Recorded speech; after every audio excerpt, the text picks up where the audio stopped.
Grandeur en Jésus-Christ, nous avons un programme des enseignements et partages qui s'est fait chaque samedi de 18h juste à 19h juste.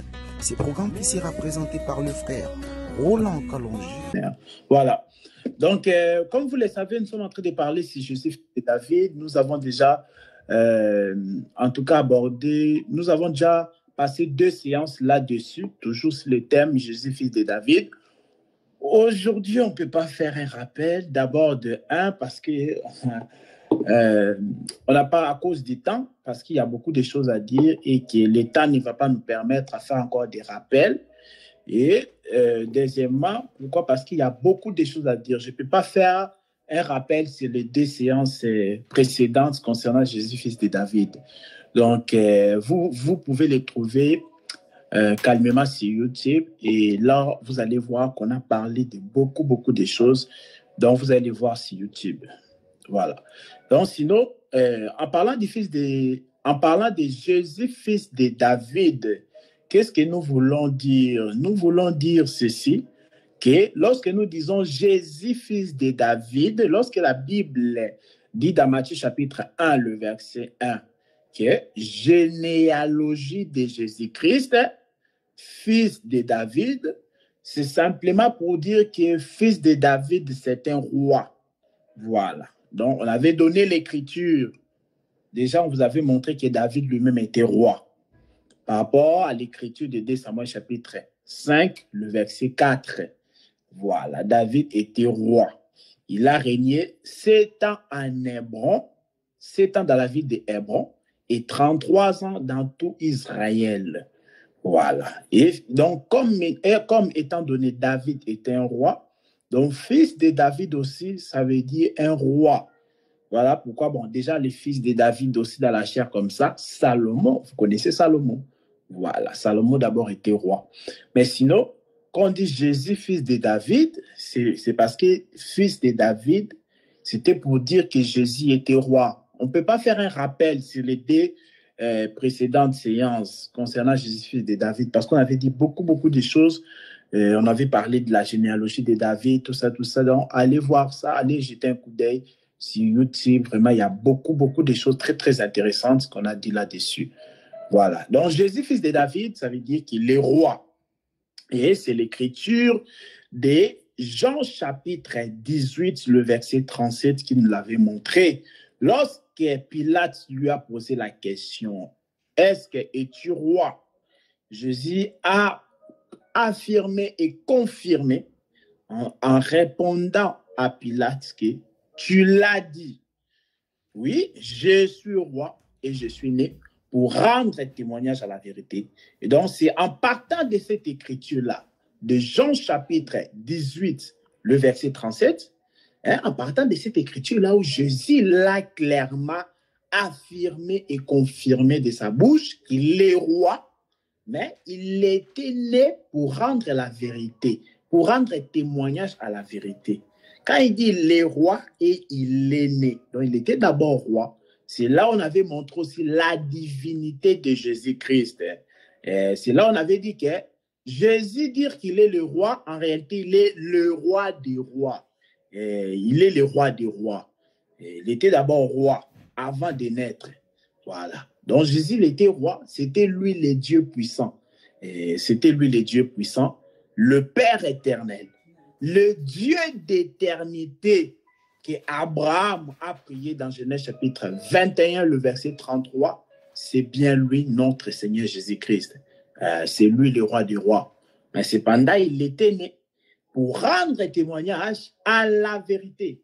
Et dans un premier sens, on a expliqué que la vérité là, c'était témoigner que l'homme ne peut pas se sauver lui-même. Il a besoin de celui qui est plus fort que la loi, plus fort que lui-même, afin qu'il puisse les sauver. Voilà, l'homme ne peut pas se sauver lui-même. C'est là on avait dit que le salut ne s'obtient pas par nos propres œuvres, non. Le salut ne s'obtient pas par nos propres œuvres, comme Éphésiens chapitre 2, le verset 8 à 9, nous l'avait très bien montré dans le son des Écritures qu'on avait vraiment lu. Donc, voilà, Jésus était roi il est né pour rendre témoignage à la vérité. Rendre témoignage à la vérité, c'était pour nous dire qu'on a besoin de lui, on a besoin de la grâce pour avoir le salut. Pour acquérir le salut, il faut que la grâce puisse intervenir. C'est ça la vérité.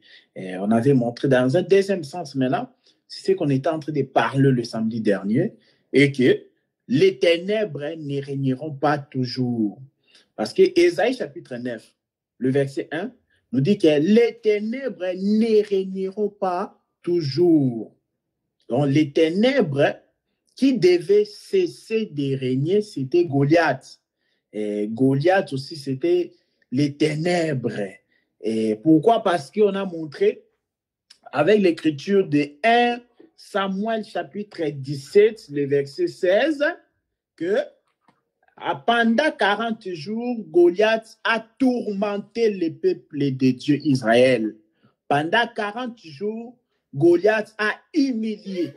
Pendant 40 jours, Goliath a harcelé. En tout cas, c'était du harcèlement, comme vraiment on dit en français. Donc, il a beaucoup harcelé le peuple de Dieu. Fait descendre un homme ici, qui descend ici. Parce que Goliath était sur une montagne du territoire de Soko. Et David, Israël, était sur la montagne du territoire de Térébinthe. Maintenant, il y avait la vallée qui les séparait. Il fallait que Goliath puisse descendre. Et que du côté d'Israël aussi, qu'il puisse envoyer les plus forts, mais que ce soit un homme, et qui puisse aussi descendre dans la vallée, afin que cet homme-là puisse s'affronter avec Goliath. Et c'était quoi en tout cas la suite? C'est que la suite était que si Goliath arrive à battre, à tuer l'homme que Israël fera descendre dans la vallée, alors tout Israël vont devenir esclaves des Philistins et donc ils vont donc servir les Philistins. Mais donc l'inverse c'était quoi? Si l'homme-là qui est sorti de la maison d'Israël arrive à emporter sur Goliath, arrive à tuer Goliath, alors les Philistins allaient donc devenir esclaves de la maison de David. Ça va? Voilà. Voilà, donc c'était ça. C'est ce qu'on était en train d'expliquer vraiment. Donc voilà, pendant 40 jours, c'est 1 Samuel chapitre 17, verset 16, nous a montré cela. Vous imaginez, pendant 40 jours, il y a quelqu'un qui vous acharne, il y a quelqu'un qui vous intimide, il y a quelqu'un qui vous harcèle. C'est pénible, vraiment. Donc c'était ça, tout un ténèbre. Les ténèbres qui étaient en train de régner sur Israël. Donc, parce que Saoul regardait comme ça tout autour de lui, le roi Saoul. Qui enverrai-je? Qui va descendre là-bas? Qui va descendre? Vous voyez comment, dans 1 Samuel chapitre 17, toujours on a détaillé la taille de Goliath. Non, lui, c'était pas un homme normal. Goliath, c'était pas un homme normal. En plus, Saoul il dit à David, quand David veut aller se battre, il dit, attention, c'est un homme de guerre depuis sa jeunesse. Donc, il faut comprendre que Goliath, ce n'était pas son premier combat. Non. Goliath, ce n'était pas son premier combat avec David. Non. On a dit que c'est un homme de guerre depuis sa jeunesse. Goliath avait déjà connu des batailles. Il avait déjà fracassé les gens. Il avait frappé les gens. Il a tué des gens. Goliath, ce n'était pas un homme qui était là pour plaisanter. Non. Il n'était pas là pour faire des sketchs. Il n'était pas là pour faire un cinéma. Non. Lui voulait frapper et tuer, c'est tout ce qu'il voulait. Donc, c'est ça les ténèbres. Les ténèbres n'ont pas de miséricorde sur nous. Autrefois aussi, on était dominé par les ténèbres. Mais il fallait qu'un homme de la maison de David puisse descendre dans la vallée. Donc, c'est là où on s'était arrêté à peu près, voilà, les samedis derniers. Et aujourd'hui, vraiment, j'espère, je crois, le Seigneur nous fera grâce, en tout cas, de mettre un point-virgule sur ce thème, Jésus, fils de David. Comme ça, prochainement, on va enchaîner Jésus, fils d'Abraham. Bon, comme vous le savez, la Bible est vaste. La Bible est tellement riche. On peut tout. Nous là, on est en train de prêcher. Bon, déjà, nos anciens, ils ont prêché la Bible, ils sont partis. Ils n'ont jamais fini de prêcher. Et ils n'ont jamais prêché toute la Bible. Et nous aussi, on est en train de servir le Seigneur. Nous allons aussi prêcher la Bible. Nous allons prêcher aussi la vraie parole, la bonne parole de Dieu. Mais rassurez-vous, on finira jamais à prêcher toute la Bible. La Bible, comment le frère apôtre Paul appelle ça une sagesse infiniment variée. Et lorsque vous prenez, je crois que c'est dans Éphésiens chapitre 3, là, Éphésiens chapitre 3, vous descendez verset 10, 11. Il appelle ça la sagesse infiniment variée de Dieu. Donc, il y a beaucoup de variétés. C'est une sagesse, mais dans cette sagesse-là, il y a beaucoup de variétés. Donc, c'est pourquoi tu ne peux pas être orgueilleux dans les choses de Dieu. Si Dieu t'a fait une grâce, voilà, t'accorde une grâce, il faut aussi considérer aussi les grâces des autres. C'est très important. C'est très important. Ne pense pas que toute la Bible ici, toutes les révélations qui sont dans la Bible, toi, tu vas les prêcher seulement toi-même. Non, c'est pas comme ça le Seigneur fait ces choses. Donc, la Bible est là, c'est une sagesse infiniment variée. Donc, vraiment, c'est très vaste.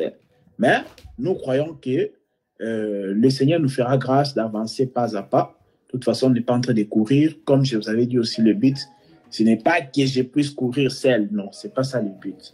Voilà. Donc, c'est ça d'abord concernant la deuxième vérité. Parce que quand on parle, saisissez bien, hein, saisissez-moi vraiment bien. Parce que la semaine prochaine, quand on va entrer dans le thème Jésus, fils d'Abraham, je donnerai 2 minutes à chacun, 2 minutes à chacun qui puisse nous expliquer un peu ce qu'il aura accompli, ce qu'il a compris concernant Jésus, fils de David. Donc, suivez-moi vraiment très bien. En parlant de Jésus, fils de David, nous marchons toujours avec cette écriture de Jean chapitre 18, verset 34, où on montre que fils de David, en réalité, ça veut dire un roi.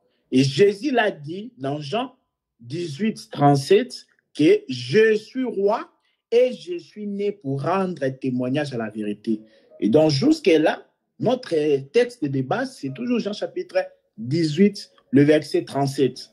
Je suis roi, je suis né pour rendre témoignage à la vérité. La vérité, on avait dit dans un premier temps, c'était pour témoigner le salut par la grâce. Deuxième vérité est que le ténèbre ne régneront pas toujours. Voilà. Donc, c'est là où maintenant on était amené à expliquer la bataille de David et Goliath.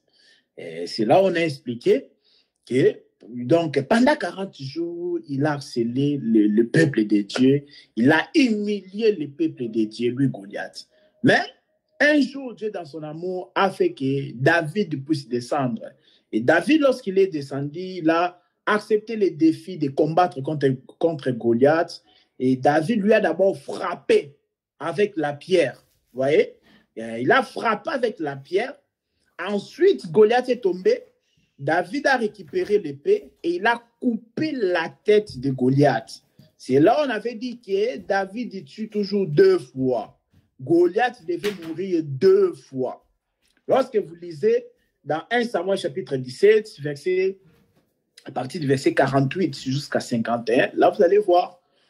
D'abord, la Bible dit que c'était Goliath qui s'était mis en mouvement.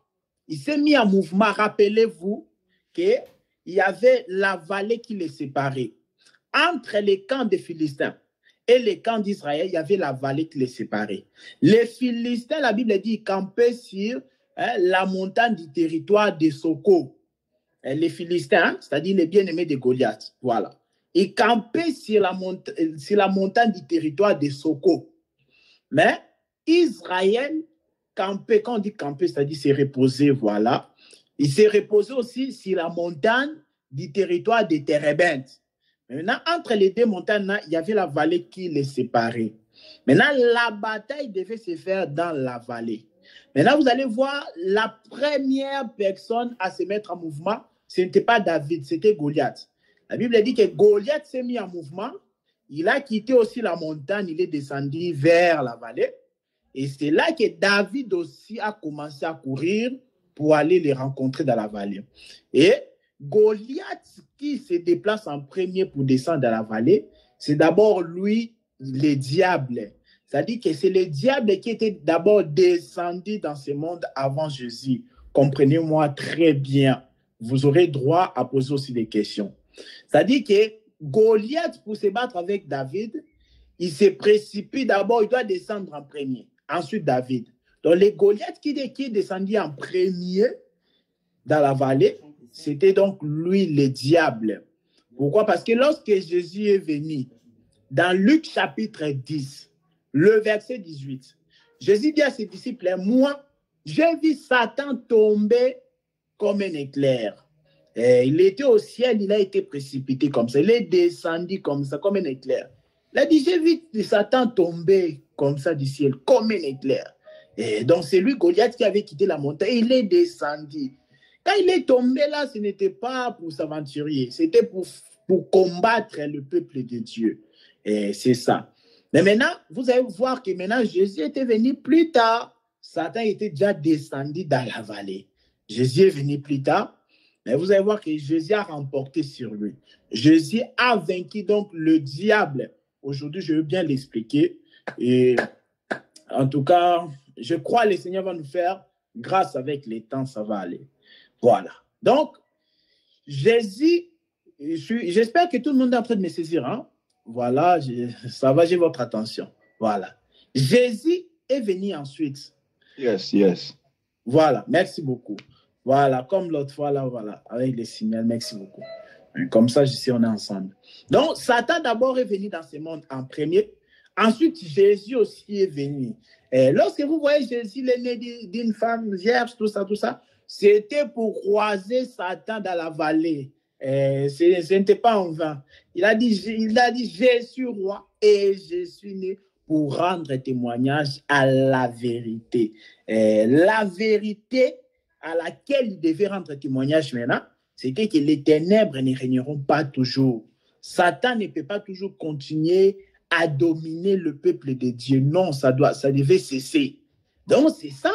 Mais maintenant, Jésus va venir rejoindre Satan dans la vallée. Mais ce combat-là avait eu lieu quand? C'est quand Jésus avait eu 33 ans. Lorsqu'il a achevé son ministère, et c'est là où il y a eu le combat à la croix. À la croix, qu'est-ce qui s'est passé? La Bible nous dit, dans Colossiens chapitre 2, le verset 14 à 15, qu'il a effacé l'acte dont les ordonnances nous condamnaient en les clouant à la croix. Et comme conséquence, il a dépouillé maintenant les autorités et les dominations. Beaucoup de gens ne comprennent pas cette écriture. Colossiens chapitre 2, le verset 14 à 15. On a dit que Jésus a effacé l'acte dont les ordonnances nous condamnaient. Donc, il y avait un acte dont les ordonnances nous condamnaient. Il y avait les ordonnances qui étaient écrites dans un acte comme ça. Et puis, c'est ça, ces ordonnances-là qui nous condamnaient. Maintenant, Colossiens 2,14 nous dit que Jésus, il a effacé cela, l'acte dont les ordonnances nous condamnaient, en les clouant à la croix. L'acte dont les ordonnances nous condamnaient, c'était la loi de Moïse qui pesait sur nous. Et Jésus a pris ça, il a cloué ça à la croix. Après avoir accompli la loi, Jésus a cloué la loi à la croix. Il a anéanti la loi. Et la loi, maintenant, est devenue moins solide. Donc, il a ébranlé. C'est ça on dit. Voilà. Donc, il a ébranlé la loi. La loi est devenue sans force. Et suite à cela, la Bible dit quoi? Cela a dépouillé les autorités, les dominations. Pourquoi? Parce qu'il faut comprendre que Satan tirait sa force dans le péché. Et Satan, lui, il est fort quand il y a le péché. Là, il est fort. Il se nourrit du péché. Mais qu'est-ce qui nourrit maintenant le péché? Ou qu'est-ce qui donne la force au péché? C'est la loi. Pourquoi? Parce que lorsque vous prenez Romains chapitre 7, verset 7, il a dit quoi? Il a dit que c'est par la loi que j'ai connu le péché. Donc, si la loi ne m'avait pas dit que tu ne convoiteras pas, et que si moi j'avais convoité, je ne pouvais pas savoir que j'avais péché. Ça va? C'est-à-dire que dans les jardins d'Éden, si Dieu n'avait pas dit à Adam, s'il n'avait pas interdit à Adam de ne pas manger le fruit de l'arbre défendu, si Dieu n'avait pas interdit et qu'Adam avait mangé, cela n'allait pas être un péché. Et donc, c'est la loi qui confirme le péché. Sans la loi, il n'y a pas le péché. C'est ça, Romains chapitre 7, verset 7. Sans la loi, il n'y a pas le péché. C'est la loi qui donne la force au péché. Et le péché, maintenant, donne la force au diable. Mais maintenant, Jésus, pour anéantir la force du diable, il a simplement anéanti la loi. Il a cloué la loi. Ainsi, le péché n'a plus de force, Satan aussi n'a plus de force. Je répète, Satan tirait sa force dans le péché. Et le péché tirait sa force dans la loi. Mais maintenant, Jésus, pour détruire Satan, qu'est-ce qu'il a fait pour dépouiller Satan? Jésus, ce qu'il va faire, il va résoudre les problèmes à la racine. Il a anéanti la loi. Ainsi, le péché est anéanti et Satan aussi est anéanti. J'espère que jusque-là, tout va bien. Donc, c'est comme ça, on dit que Jésus, à la croix, il a vaincu Satan. C'est comme ça, on dit que à la croix, Jésus il a dépouillé les autorités, les dominations, les démons, tout ça. Jésus les a dépouillés. La Bible dit qu'il les a livrés en spectacle les jours-là à la croix. Il les a livrés à la honte. Satan avait honte les jours-là à la croix.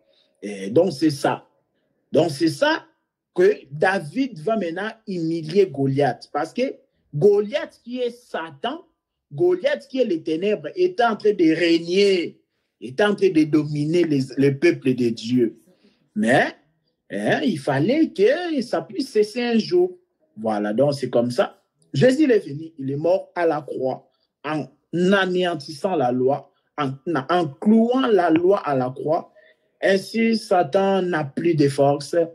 Ainsi, le péché aussi n'a plus de pouvoir sur nous. Alors, voilà. Donc, c'est comme ça. La bataille qui devait se faire dans la vallée, vous avez compris, c'est quitter le ciel pour venir dans le lieu qui est le bas. Parce que la vallée, en fait, c'est le lieu qui n'est pas, ce n'est pas comme la montagne. La montagne, c'est en haut, la vallée, c'est en bas. Nous sommes d'accord. Donc, c'est ça, donc, Golgotha. C'est là le lieu des rendez-vous de la bataille de Goliath et David. Et qu'est-ce qu'il a fait, David? Il a d'abord frappé Goliath. Goliath est tombé. Ensuite, il a pris l'épée, il lui a tué. Aujourd'hui, l'œuvre de la croix, nous devons comprendre que cela nous a donné la victoire spirituellement d'abord. L'œuvre de la croix aujourd'hui nous a donné l'autorité sur le diable. Parce que regardez la proposition de Goliath. Goliath avait dit que si David arrive à les frapper, alors les Philistins deviendront esclaves d'Israël. C'était ça.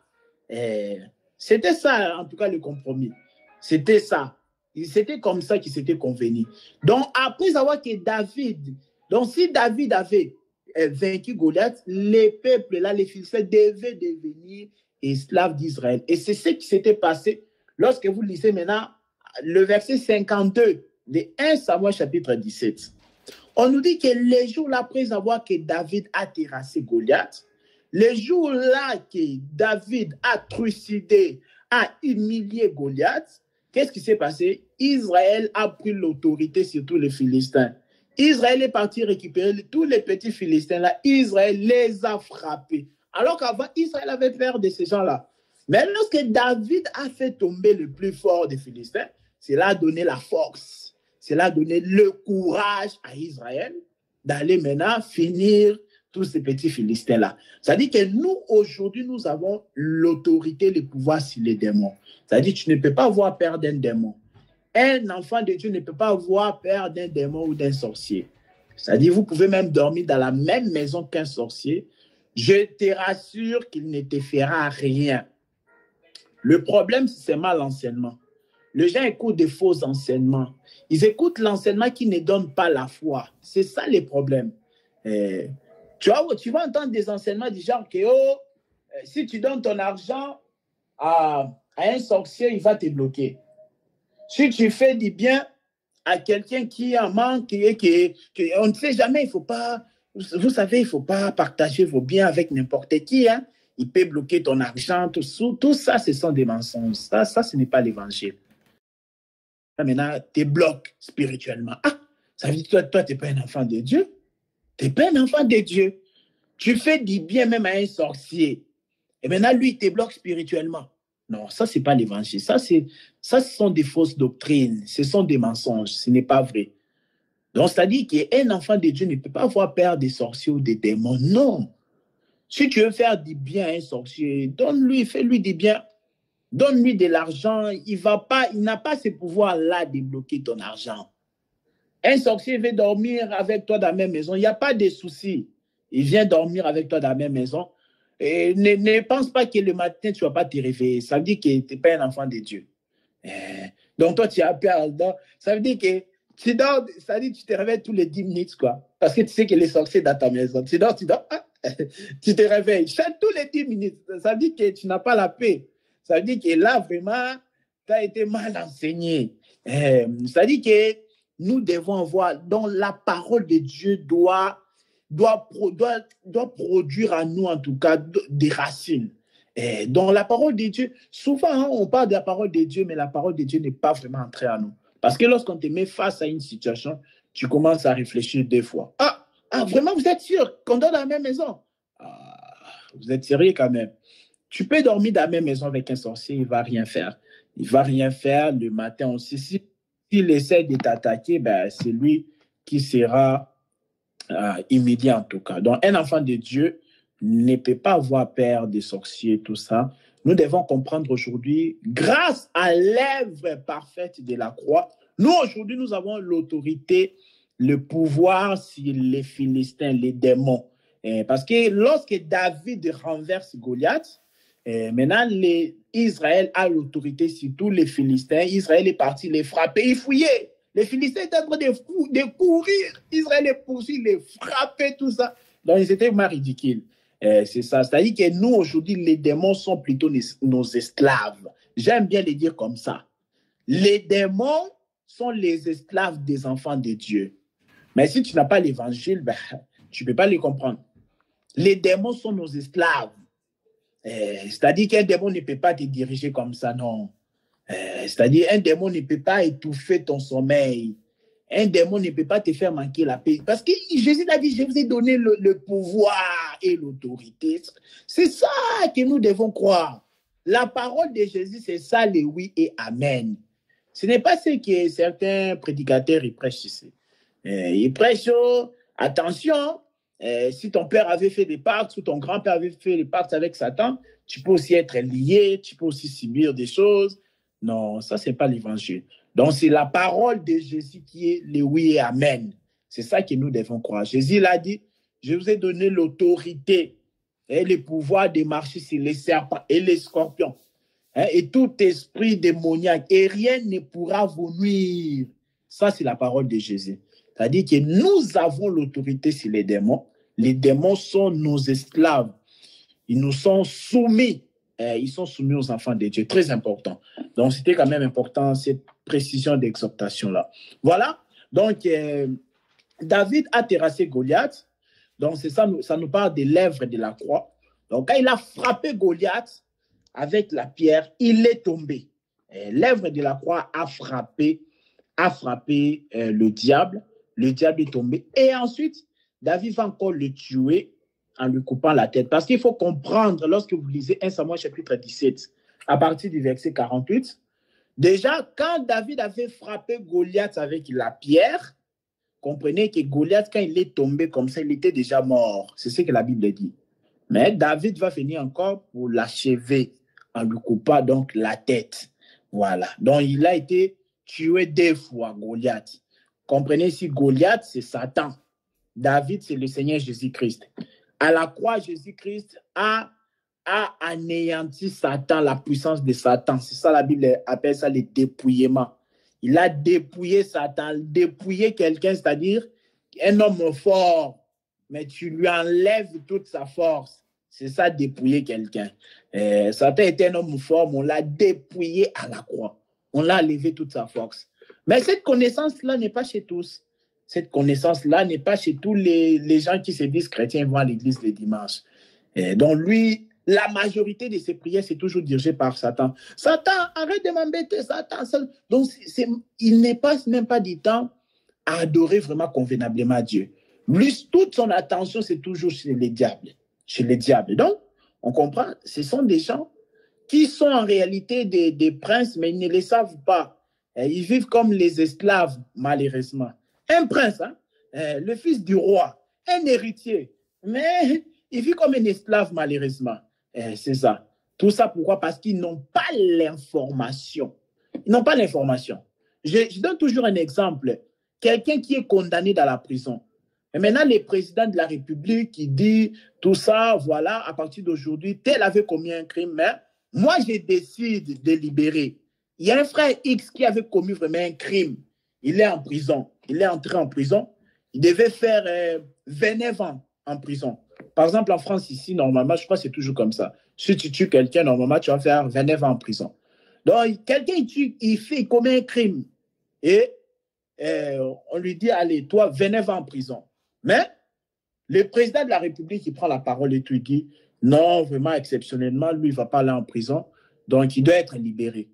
Mais le frère X, là, qu'on a prononcé sa libération par le président de la République, lui n'est pas encore au courant. Il est encore en garde à vue et tout, il est encore enfermé quelque part. Est-ce que, donc, tant que l'information ne lui a pas parvenu, est-ce qu'il sera content? Il sera dans la joie? Non. Mais plutôt, lorsque l'information lui sera parvenue, on lui a dit que voilà, on t'a libéré. C'est comme ça, maintenant, il va manifester la joie. On est d'accord, non? C'est comme ça, il va manifester la joie. C'est le problème de l'information. Beaucoup ne sont pas informés. Et l'information, c'est ça l'évangile. C'est d'aller dire aux gens que Jésus-Christ vous a libéré. C'est-à-dire, tu n'es plus esclave du péché. Tu n'es plus esclave des œuvres de la chair. Tu n'es plus esclave du diable. Mais maintenant, tu es libre pour servir le Seigneur. C'est ça l'information, c'est ça l'évangile. On doit propager partout. Donc, après que Goliath est vaincu par David, maintenant, Israël a l'autorité sur les Philistins. Nous, aujourd'hui, nous avons l'autorité, le pouvoir sur les démons, très important. Donc, il lui a tué une fois, c'est ça l'œuvre de la croix. Mais pour la deuxième fois, c'est là nous parle lorsque Satan sera jeté en enfer. Parce que vous devez comprendre que Satan sera jeté en enfer.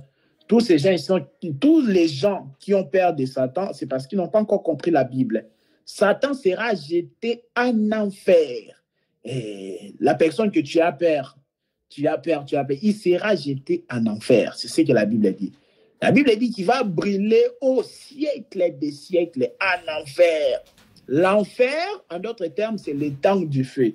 C'est le feu éternel. C'est là-bas que Satan va brûler au siècle des siècles. C'est ça donc, sa deuxième mort. Donc d'abord, il est vaincu à la croix. C'est-à-dire, il est dépouillé.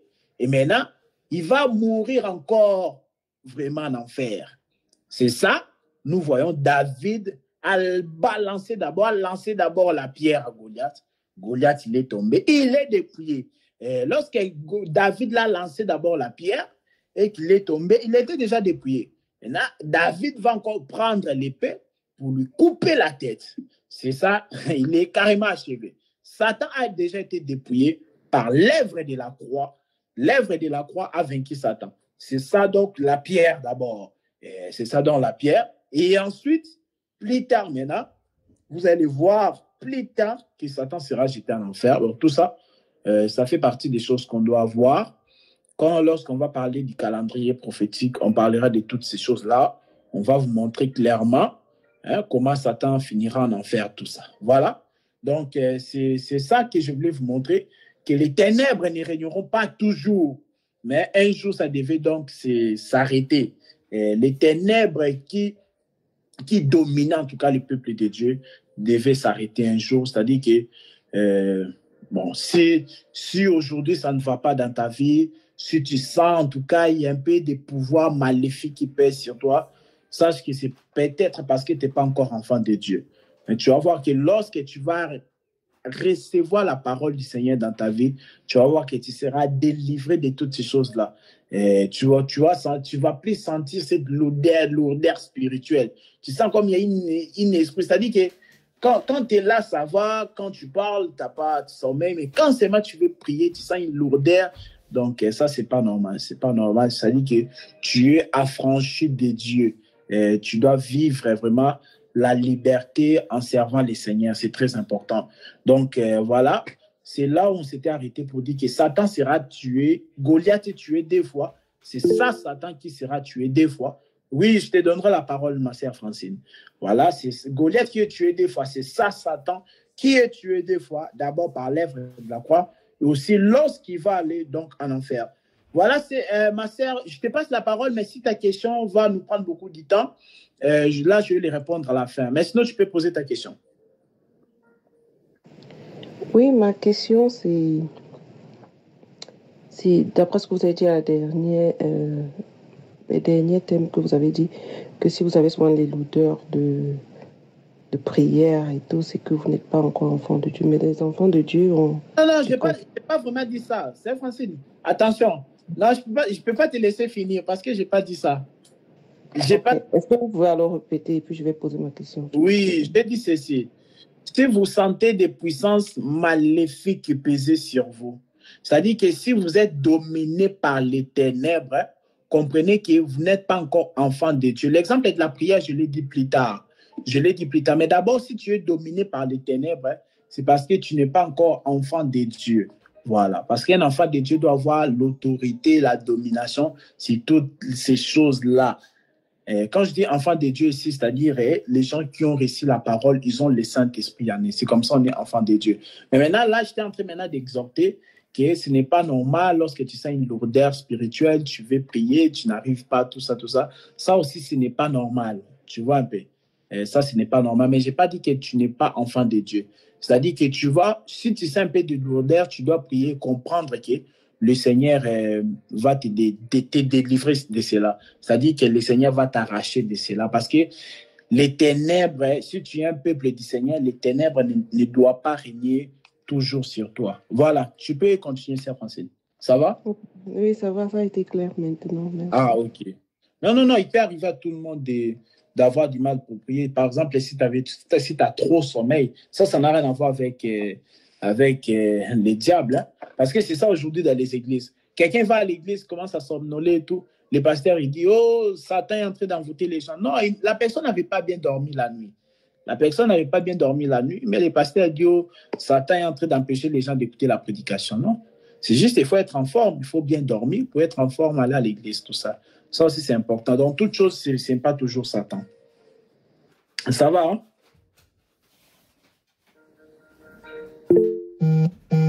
Voilà. Un bien-aimé, en tout cas, peut nous aider à Genèse chapitre 3, le verset... frère. Oui, frère Tristan.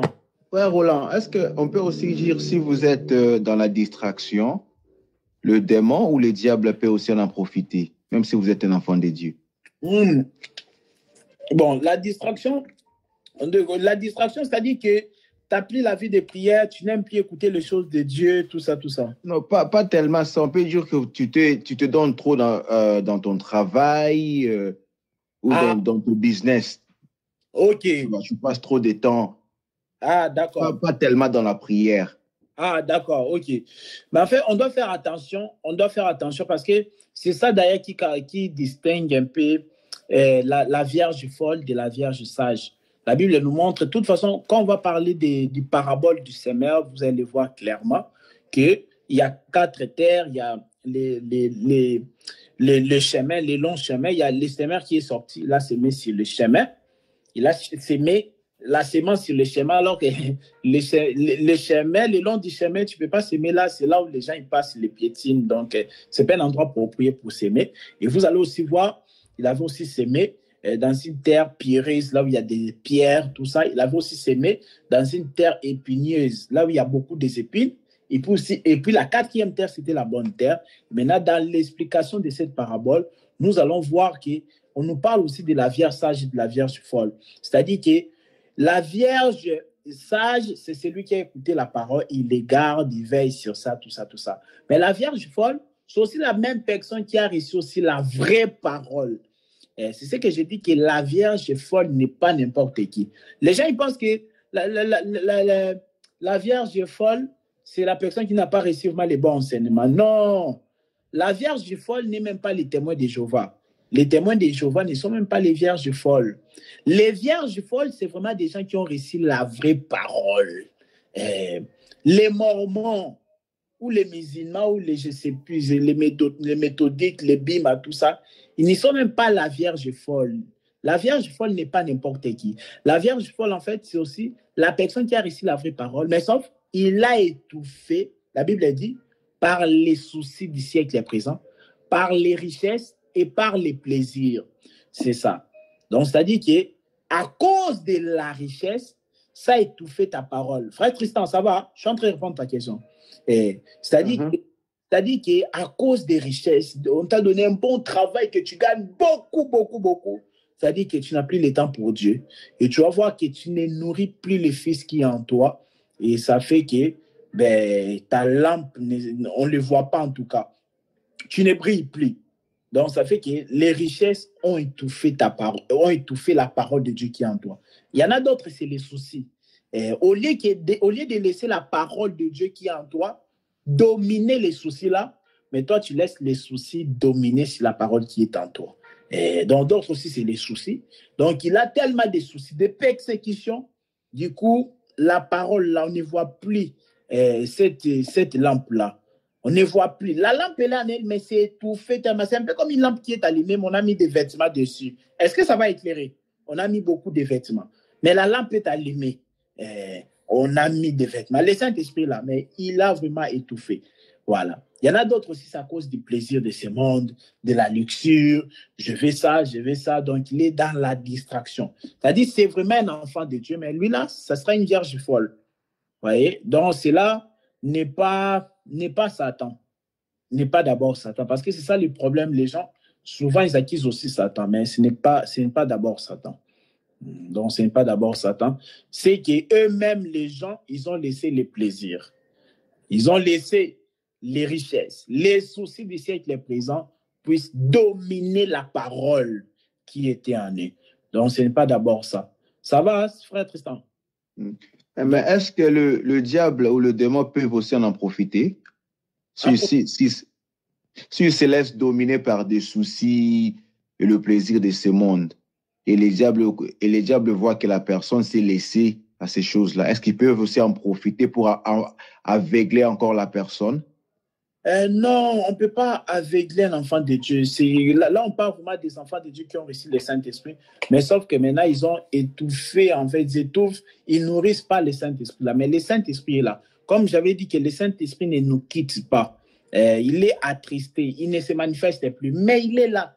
C'est un peu comme un homme qui est dans une maison avec sa femme. La femme manque du respect à son homme. La femme ne respecte pas son mari. Et depuis là, l'homme ne parle plus. L'homme est là dans la maison. Il ne fait rien. Il y a un voisin qui rentre, il frappe la femme. L'homme, il croise les bras. Il ne fait rien. Donc, l'homme est là, mais il ne se manifeste plus. Tu vois un peu, non, frère Tristan? C'est-à-dire, ne nous quitte pas, il est toujours là. Mais Satan, il ne peut pas lier un enfant de Dieu. C'est-à-dire qu'un enfant de Dieu qui a déjà été affranchi par le Seigneur, il ne peut pas être lié. C'est ça la Bible dit dans Romains chapitre 8, verset 1. Il n'y a donc aucune condamnation pour ceux qui sont en Christ. Tu vois, quand tu es en Christ, il n'y a plus de condamnation. Satan ne peut plus venir te condamner. Non, ça ne tient pas en tout cas.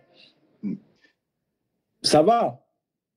Un peu oui et un peu non. Attends encore la question. Je ne sais pas s'il y a un endroit où je dois...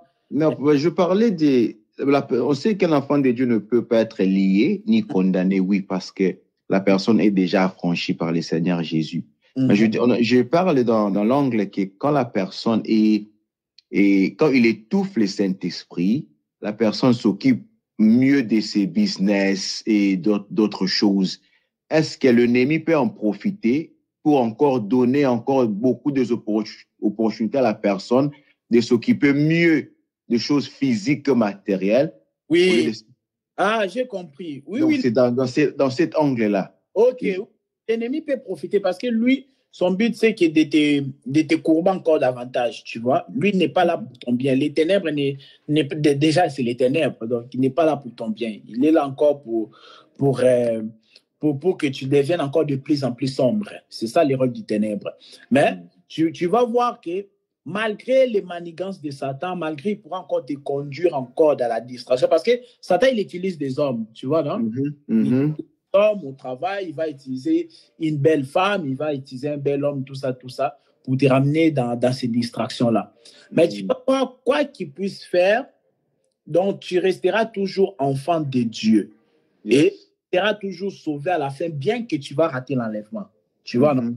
C'est-à-dire que si l'enlèvement arrive, l'enlèvement te trouve dans ce genre de distraction, tu vas rater l'enlèvement. Mais la Bible nous montre qu'après l'enlèvement, la Vierge folle, ses yeux vraiment vont s'ouvrir encore, il va se rendre compte. Non, moi je vis la parole, j'ai l'enlèvement à cause des plaisirs, à cause des soucis, à cause des richesses du siècle présent. Alors c'est là où vraiment il va encore protéger l'enfant là qui est en lui. Hein? Il va encore protéger cette lampe-là. C'est ainsi qu'il sera sauvé. Mais Satan n'a pas le pouvoir de t'égarer à un point que tu vas en enfer.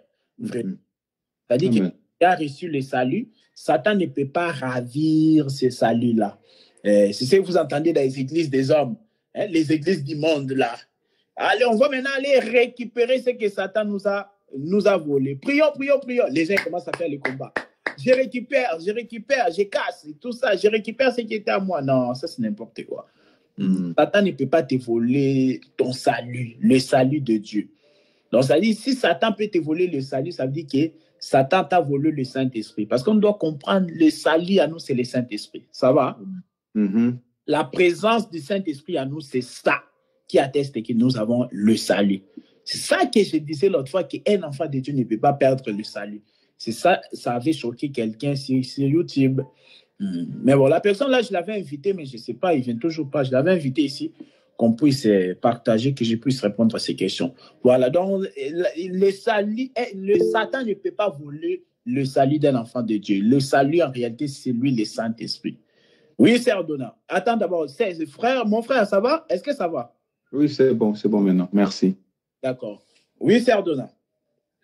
Oui, en fait aussi, je voulais rajouter par rapport à ce que vous avez dit par rapport que les diables volent et à les récupérer.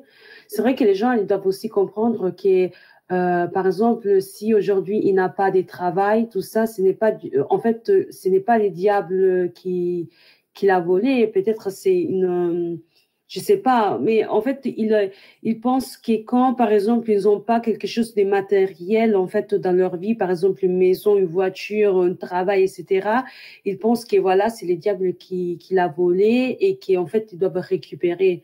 Mais c'est ça, en fait, aussi qu'ils doivent comprendre que les choses des choses de ce monde, en réalité, c'est ça aussi, je pose la question, si les choses de ce monde, en réalité, ça appartient au diable, en fait. Parce que si on est dans ces mondes, c'est vrai que c'est encore les diables qui dominent ces mondes, mais nous, les enfants de Dieu, c'est Dieu lui-même qui nous domine.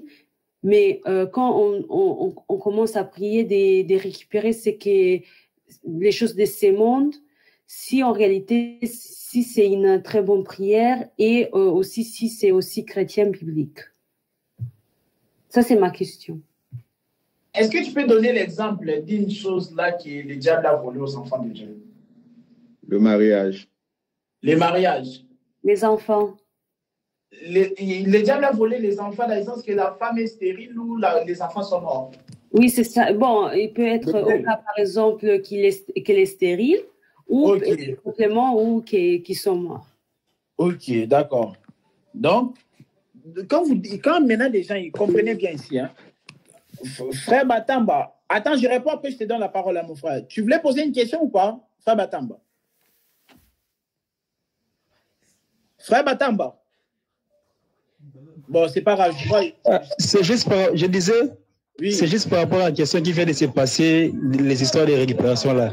J'avais aussi une chose à ajouter pour éclairer les choses. Oui. Bon, moi je pense que Satan ne peut jamais prendre ou lier les salut d'un enfant de Dieu. Parce qu'il est décrit que... Oui, mais si le bien matériel, Satan peut, par exemple, enfermer ou voler une chose d'un enfant de Dieu. Parce que je vais prendre l'exemple de Daniel. Donc, il priait et depuis le premier jour, Dieu déjà lui avait exaucé. Oui. Mais les Écritures disent que Satan avait stoppé l'ange qui pouvait apporter la réponse à Daniel. Donc, j'ai compris aussi que le diable, hein, terre éternelle, c'est ce qui nous appartient. Par exemple, les mariages, les finances. Oui. Ok. Beaucoup d'exemples. Oui, je ne sais pas si j'ai bien dit ou... Ouais, mais de toute façon, on est dans l'école, hein? Oui. C'est ce que j'allais ajouter à la question de la sœur. Ok, merci beaucoup pour ton intervention. Sœur Donna, je me mets bien. Merci.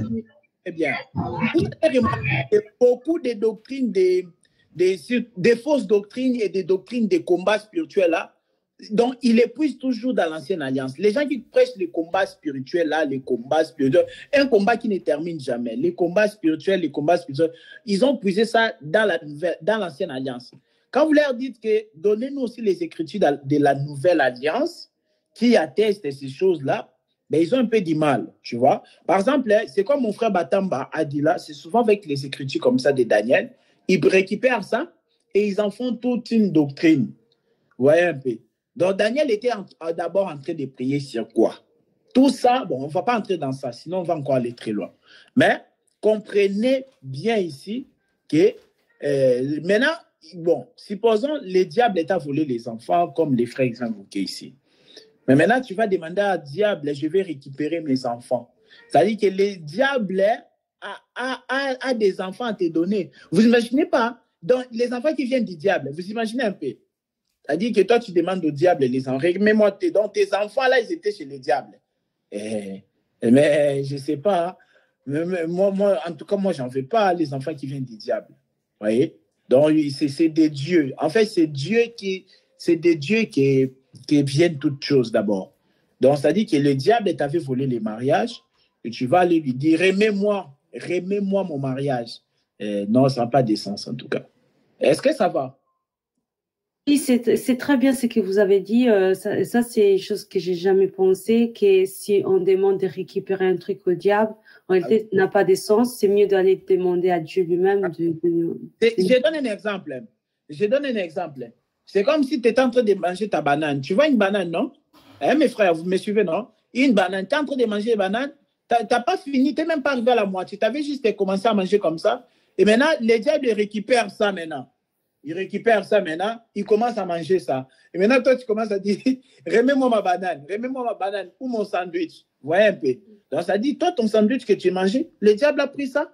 Et maintenant, tu veux récupérer ce sandwich sale déjà, c'est déjà arrivé entre les mains du diable.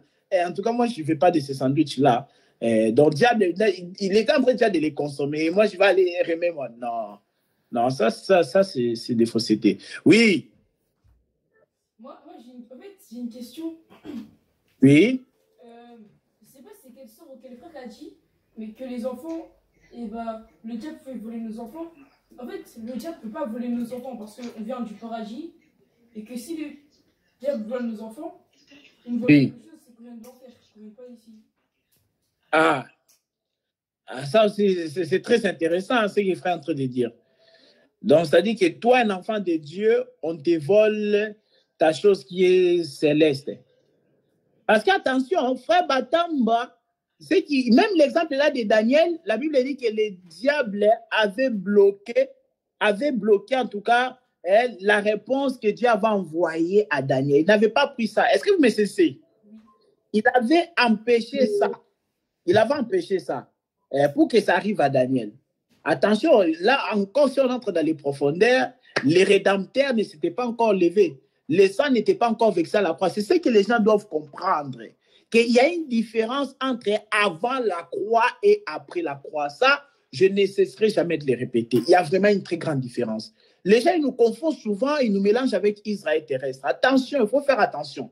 Nous sommes en train de vivre après la croix. Il y a une différence entre avant la croix et après à la croix. N'oubliez jamais cette nuance-là, n'oubliez jamais cette précision-là. Ça va? Donc, c'est-à-dire que le diable, on n'a pas vu ça, il a bloqué, puis quelqu'un va venir maintenant, je vais récupérer ça. Non, on n'a pas vu ça. Donc, c'est ce que le bien-aimé Kéné a dit. C'est-à-dire que toi, tu viens du ciel. Mais maintenant, le diable va voler ta chose qui est céleste là. À moins encore si tu étais païen, ouais, le diable a assez joué de toi, tout ça, tout ça. Mais tu es déjà un enfant de Dieu. On te vole quelque chose par le diable. Ah non, là, c'est pas possible.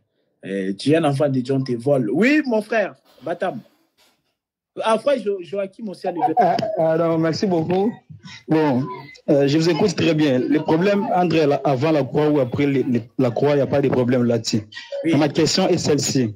Oui. Vous dites que le diable ne peut pas voler une chose qui est chez un enfant de Dieu. Mais moi, je pose la question par rapport à ce que dit Jésus dans Jean chapitre 10.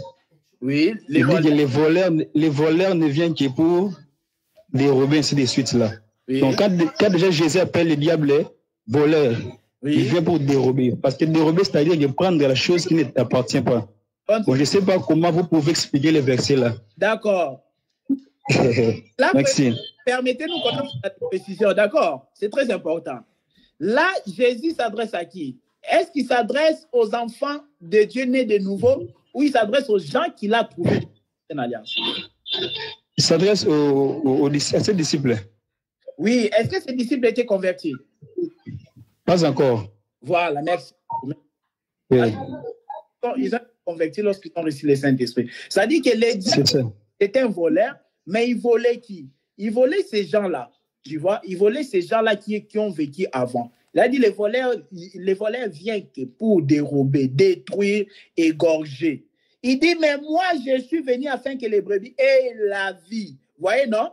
Donc, il est en train d'expliquer que de ce que le diable était venu avant que lui puisse venir. Ça va, mon frère? Donc, c'est-à-dire que lui... J'écoute très bien. Oui, Jésus est venu après le Père. Et voilà. Le diable est en train de dérober les gens de l'ancienne alliance, mais Jésus, lui, il est venu après le voleur là pour maintenant donner la vie.